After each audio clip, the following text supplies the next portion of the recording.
If anybody hasn't realized, it is a David Bowie day here on Halftime. I don't know if my favorite David Bowie song is Changes. I don't know it's on the list. I got it on the list.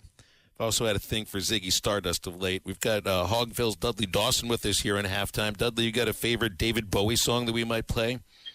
You know, I liked when he was with Freddie Mercury of Queen, and they did Under Pressure. And in fact, Under Pressure. I love it. All right. Yeah. Well. In fact, me and there was a slow time over at the Liberty Bowl one time, and me and Deke Kastner, local radio guy here, did a great version of it, I thought, and kind of livened up the party. So. Wait, you sing? Dudley can sing, or is that just a matter of it was 2 a.m. and somebody had to sing? No, I do karaoke, or used to do it a lot, and did stuff like Baby Got Back, all that kind of stuff you wouldn't expect from me. So. Well, we won't ask you to do it on the show. I go to the window to the wall every once in a while, so. They went to the windows and the walls last night in Austin, Dudley. Your thoughts on this Arkansas turnaround? It's a mild turnaround, but it is a turnaround right now, is it not? Yeah, I think so, and you'll have to rewatch it again to see, but either it was a great defensive effort from them or a poor offensive effort from Texas, or a combination of both. And that's the thing, obviously, that you notice most is when the other team score is staying real low. Even if you don't score, you can get to the finish line if you just put in a few baskets late, and they were holding on there. But did anybody have going to Kentucky and Texas and winning on the road? Probably had that amount odds on that as amount as them going 1-6 out of the gate.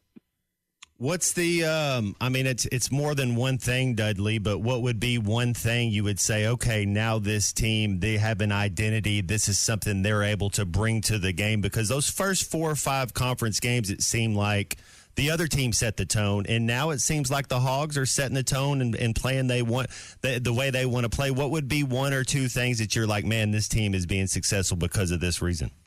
Well, definitely better on-ball defense, and also I would say that finally I think they're getting around to the notion that the first shot is not the best shot, and they're looking for each other more. I think they're playing more as a unit, and I also think that the Boogie Flan is a great player, but they have kind of rallied around each other in a situation to where they're doing more with less, if that makes any sense. I think it's defense first and foremost. Right. I think they become tougher to score on. I think they're creating more turnovers. The way they defended around the perimeter last night in the first half really stood out to me, and that's creating some opportunities on the other side of the floor. They're valuing the ball. The turnovers haven't really been a big problem for Arkansas. It's been, more than anything, missed open shots, and they are creating more turnovers from their opponents. I mean, that's always a great equation. Yeah, and I think that I've heard from most fans that they think they care more. Now, whether that's true or not, it's coming across in their play. And I think that's an intensity and just, I think it goes back to defense. They look like they're upset if somebody scores at them. They didn't used to be that way during that stretch where they started the season. And, I think there's a lot to caring about what you're doing, and I just see more of that now. I think it's different than just caring. I think it's a belief that they can go win the game that they're about to play. And then from the very start of that game, you saw it against Kentucky. You could see it yesterday. I believed it when I saw them come out of the gates in both those games. They obviously believed it. They continue to play that way. And I guess it's too simplistic sometimes to feel about it like that, but I don't think I watched them feel like they could win at Missouri. I don't think I watched them play like they could beat Florida. I don't think they believed it then. I think they really do believe in what they're doing now.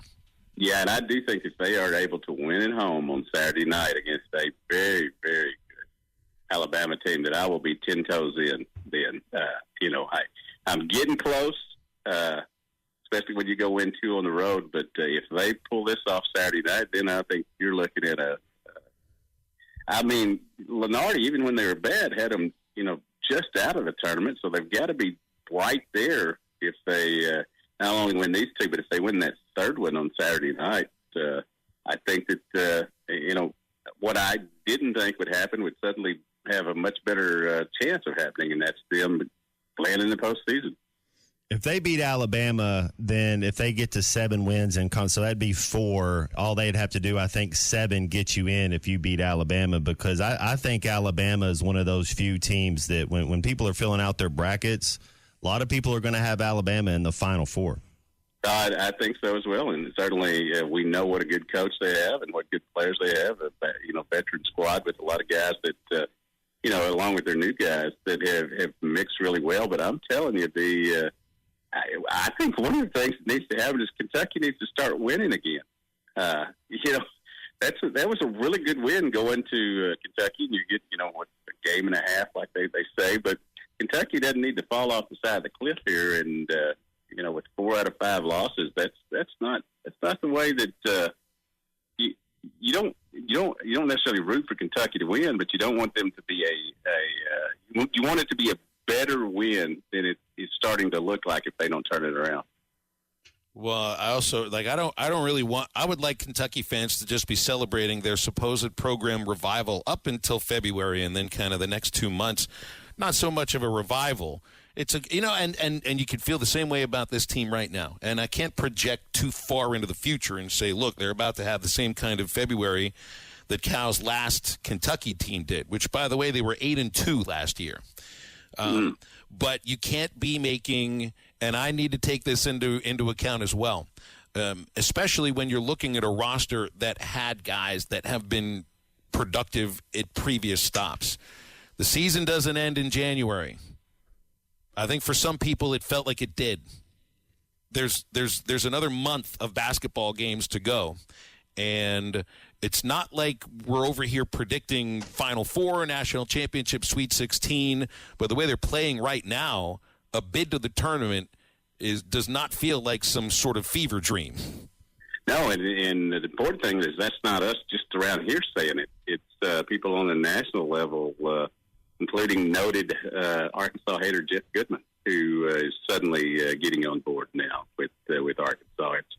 It's interesting the way the narrative changes really quick, and it's done it in 2 games here, and we'll see if they can continue to do that, because you got to run through the Alabama onslaught, Alabama and Auburn, to get to where you need to go now. Dudley, make sense of this Luka trade. I know you're kind of keyed into the NBA as a Celtics fan. I mean, the Lakers, and then they went and made another trade. The NBA trade deadline is sometimes it's fun. It seems to be pretty good this year. What are your thoughts on Luka being a Laker? Well, when I first saw the text, I turned to my wife and said, "You got to be bleeping kidding me." I didn't think there was, I knew that there were, concerns about his conditioning and stuff, but I thought, wow, that is just a total give up by them on not wanting to pay the money and just moving in a different direction. And I think that was a great pickup for the Lakers, who suddenly have to be considered a threat. I think now that they've added Mark Williams, now he doesn't play, hasn't been healthy all the time, but he's 7'2". He's sort of a rim runner. He's definitely a defensive presence, and he's played well lately. And I thought that is a massive pickup for them. And, they've been playing great basketball. As much as it pains a Celtic fan to say that, they've been playing great basketball lately, went out and just busted the Clippers the other night.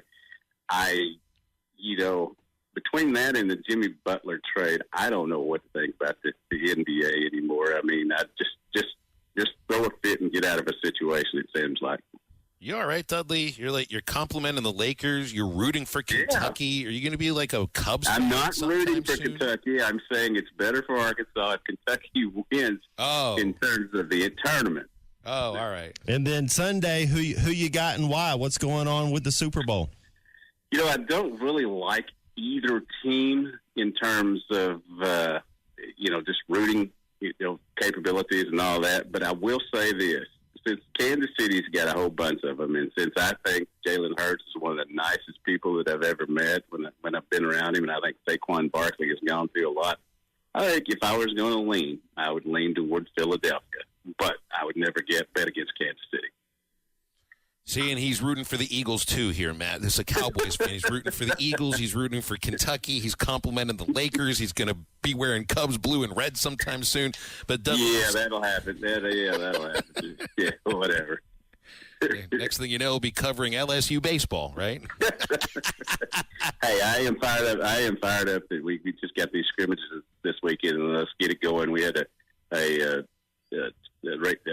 press conference this morning with all the teams down at Arlington, and that was fun to listen to. I'm getting excited about the season. Yeah. Give me a quick thought on the baseball team that doesn't have anything to do with starting pitching. Something other than that. I think that Ryder Helfrich is about to become a superstar. And He's going to start very early on. Not only at the plate, he's going to fly around the bases, and we know he's a good receiver. But I think he's the bust-out guy this year. And interviewed him the other day, and the dude has a look in his eye. May sound stupid, but he has a look in his eye like, I'm about to show people something.